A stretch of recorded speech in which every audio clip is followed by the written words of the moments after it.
अस्सलाम वालेकुम my dear students. उम्मीद है कि आप सब ठीक होंगे। हमारी क्लास चल रही है ICOM 2 और सब्जेक्ट हम पढ़ रहे हैं प्रिंसिपल्स ऑफ अकाउंटिंग। इसका चैप्टर नंबर 1 हमने वो स्टार्ट किया था, सिंगल एंट्री सिस्टम। तो लास्ट लेक्चर्स के अंदर हमने जो है वो इसकी कुछ एक्सरसाइजेस सॉल्व की थी और मैंने आपको होमवर्क के लिए कुछ प्रॉब्लम्स भी दी थी।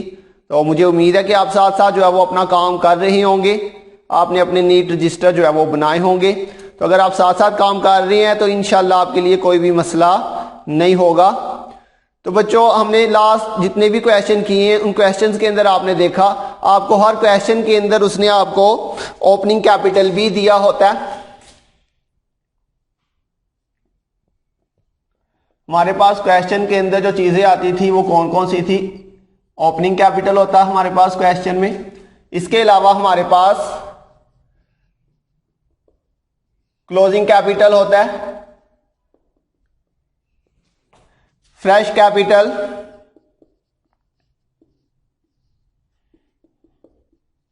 और इसके अलावा हमारे पास क्वेश्चन के अंदर ड्राइंग्स दी होती है। तो बच्चों, ये जो डिफरेंट चीजें हैं जो कि उसने हमें क्वेश्चन के अंदर दी होती हैं, हमने अभी तक जितने भी क्वेश्चन किए हैं ऑलमोस्ट सारे क्वेश्चन के अंदर ये सारी चीजें हमें दी होती हैं। लेकिन बच्चों, अगर किसी क्वेश्चन के अंदर उसने आपको ओपनिंग कैपिटल या फिर क्लोजिंग कैपिटल, इन दोनों में से अगर उसने आपको कोई कैपिटल नहीं दिया हुआ, कोई एक, या फिर ऐसे क्वेश्चन भी आएंगे जिसमें उसने दोनों कैपिटल मिस किए होंगे, तो बच्चों याद रखिएगा, प्रॉफिट एंड लॉस स्टेटमेंट बनाने के लिए हमारे पास ओपनिंग कैपिटल और क्लोजिंग कैपिटल या एंडिंग कैपिटल का होना जरूरी है। ये बाकी जो चीजें हैं हमारे पास फ्रेश कैपिटल या ड्राइंग्स, अगर ये क्वेश्चन में नहीं भी होंगी तो फिर भी हमारा क्वेश्चन सॉल्व हो जाएगा। लेकिन अगर क्वेश्चन के अंदर उसने आपको ओपनिंग कैपिटल या फिर एंडिंग कैपिटल ना दिया हो तो उसके बगैर क्वेश्चन सॉल्व नहीं हो सकता। तो बच्चों, आज हम देखेंगे अगर किसी क्वेश्चन के अंदर उसने आपको ओपनिंग कैपिटल या क्लोजिंग कैपिटल नहीं दिया हुआ तो फिर हम क्या करेंगे। तो बच्चों, अगर उसने आपको ओपनिंग या क्लोजिंग कैपिटल नहीं दिया हुआ तो उसे निकालने के लिए हमें एक स्टेटमेंट बनानी पड़ेगी जिसे हम कहते हैं स्टेटमेंट ऑफ अफेयर्स। तो बच्चों, इस स्टेटमेंट की मदद से हम पहले जो है वो ओपनिंग या एंडिंग कैपिटल कैलकुलेट करेंगे और उसके बाद हम जो है अपने बिजनेस का प्रॉफिट एंड लॉस कैलकुलेट करेंगे। तो आज के लेक्चर में हम देखेंगे कि हमने स्टेटमेंट ऑफ अफेयर क्यों बनानी है और हमने उसे कैसे बनाना है। तो बच्चों, ये तो आपको पता चल गया होगा कि हमने क्यों बनानी है। ओपनिंग कैपिटल और क्लोजिंग कैपिटल को कैलकुलेट करने के लिए हमने स्टेटमेंट ऑफ अफेयर बनानी है। तो अभी हम देखते हैं उसका फॉर्मेट क्या है। तो बच्चों, ये फॉर्मेट जो है वो आपने अच्छी तरह से याद कर लेना। ऑलमोस्ट हम आगे जितने भी क्वेश्चन करेंगे हमें उन तमाम क्वेश्चन में हो सकता है स्टेटमेंट ऑफ अफेयर जो है वो बनानी पड़े। तो देखते हैं इसका फॉर्मेट।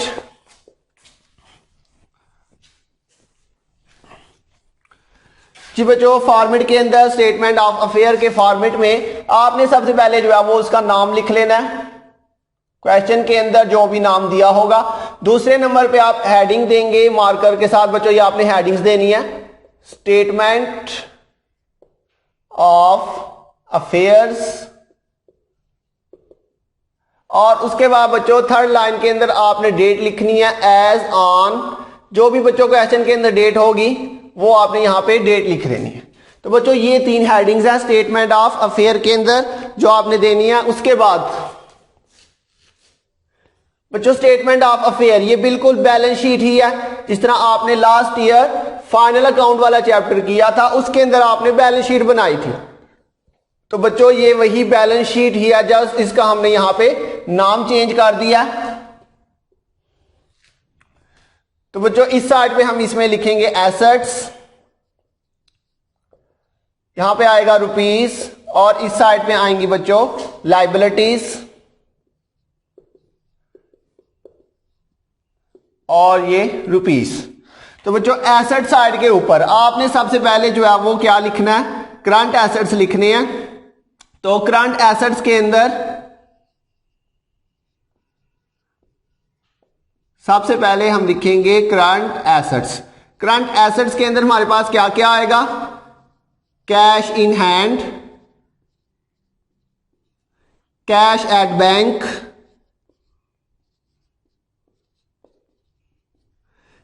इसी तरह से बच्चों आपके पास आएगा डेटर्स, डेटर्स, या फिर इसको वो सन्ड्री डेटर्स भी लिखता है। इसी बच्चों डेटर्स को हम जो है वो अकाउंट रिसीवेबल भी कहते हैं, तो इसी का नाम है ये अकाउंट रिसीवेबल।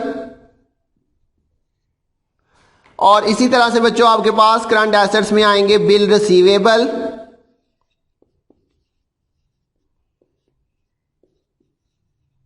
नोट्स रिसीवेबल,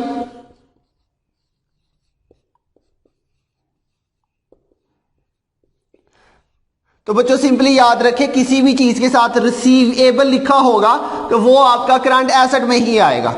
इसके अलावा बच्चों आपके पास short term investment,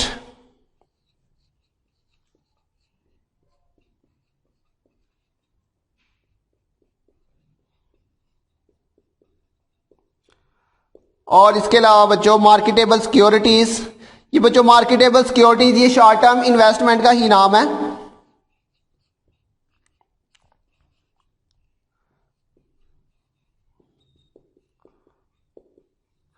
short term investment का मतलब आपने किसी बिजनेस में पैसे इन्वेस्ट किए हुए हैं या किसी दूसरी कंपनी के आपने शेयर वगैरह खरीदे हुए हैं, उसको हम कहते हैं short term investment. Short term का मतलब आपने 1 साल से कम वक्त के लिए इन्वेस्टमेंट की हुई है। तो बच्चों मार्केटेबल सिक्योरिटीज ये भी शॉर्ट टर्म इन्वेस्टमेंट का ही नाम है। इसके अलावा इसमें और भी चीजें आएंगी हमारे पास, जैसे स्टॉक,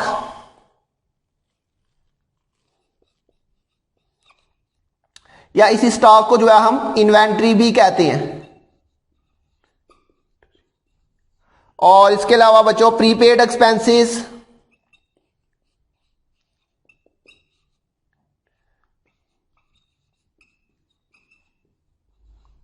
ये बच्चों सारे हमारे करंट एसेट्स हैं। इसके अलावा हमारे पास इसमें आएंगे फिक्स्ड एसेट्स, तो मैं इस साइड पे ये लिख देता हूं।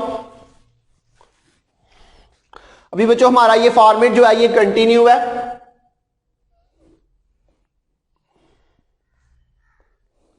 ये बच्चों एसेट साइड के ऊपर ही, ये हमारी एसेट साइड ही चल रही है। उसी के आगे बच्चों आपने ये आगे हेडिंग दे देनी है fixed assets.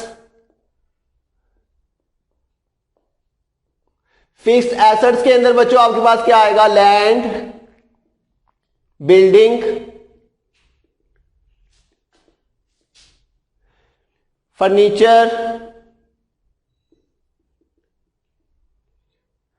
Machinery,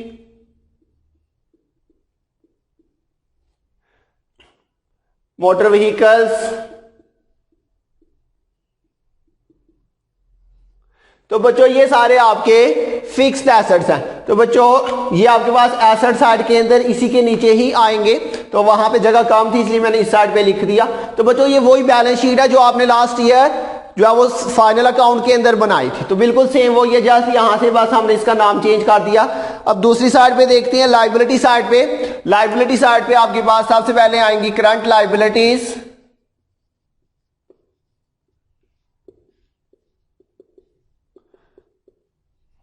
current liabilities के अंदर बच्चों आपने क्या लिखना है, क्रेडिटर्स,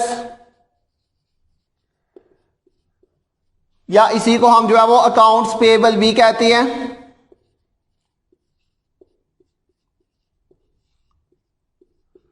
ये क्रेडिटर का ही नाम है। इसी तरह से बच्चों आपके पास यहां पे आएगा notes payable, bills payable,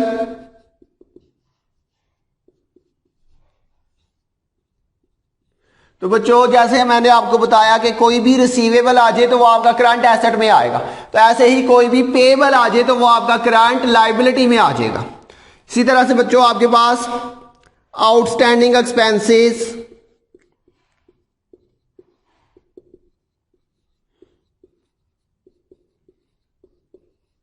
outstanding expense का मतलब होता है ऐसा एक्सपेंस जो हो चुका लेकिन हमने अभी तक वो पे नहीं किया हुआ, तो उसको हम कहते हैं आउटस्टैंडिंग एक्सपेंस। तो आउटस्टैंडिंग के लिए वो डिफरेंट वर्ड यूज कर सकता है, कहीं पे वो लिखेगा ओइंग एक्सपेंस।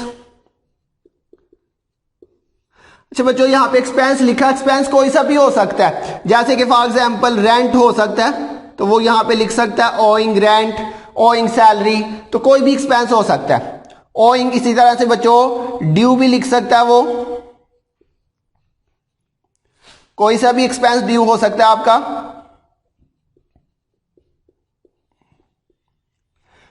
तो बच्चों ये आपकी करंट लायबिलिटीज है जो कि आपकी लायबिलिटी साइड पे आएंगी।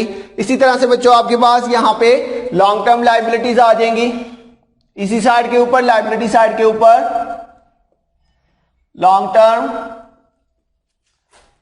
लायबिलिटीज। बच्चों लॉन्ग टर्म लायबिलिटीज के अंदर आपके पास आएगा लोन। तो बच्चों लोन आप किसी से भी ले सकते हैं, loan from bank, loan from father, loan from brother, loan from wife, तो किसी से भी आप लोन ले सकते हैं। लोन के आगे कुछ भी लिखा हो सकता है, तो लोन के साथ जो मर्जी हो, लोन आपका यहां पे लॉन्ग टर्म लायबिलिटी में आ जाएगा। और इसके बाद नेक्स्ट आएगा आपके पास कैपिटल।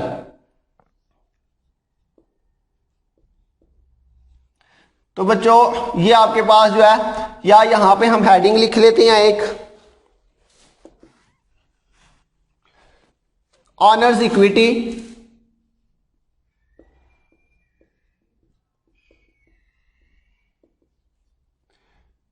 और इस ऑनर्स इक्विटी के अंदर आपने यहां पे लिखना कैपिटल।